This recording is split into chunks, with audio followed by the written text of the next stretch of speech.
Seja o que você é, um adorador. Derrame isso no altar de Deus.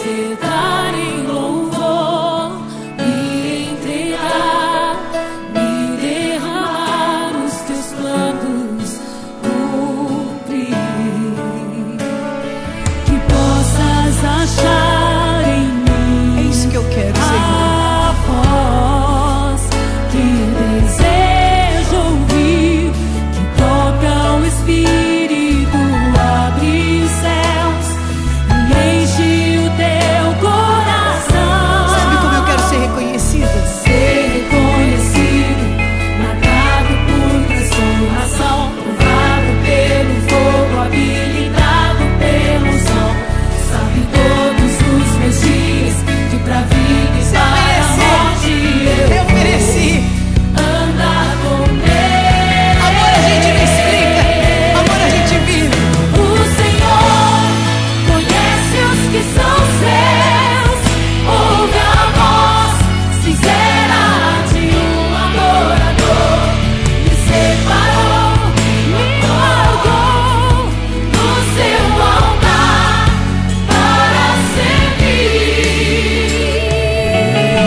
Tu sabe qual é a minha verdade.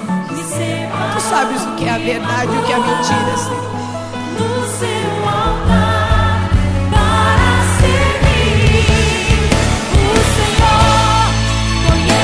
Deus te conhece. Ele vai te justificar. A tua oferta, ela vai frutificar sempre em bênção, em honra e glória ao nome de Jesus.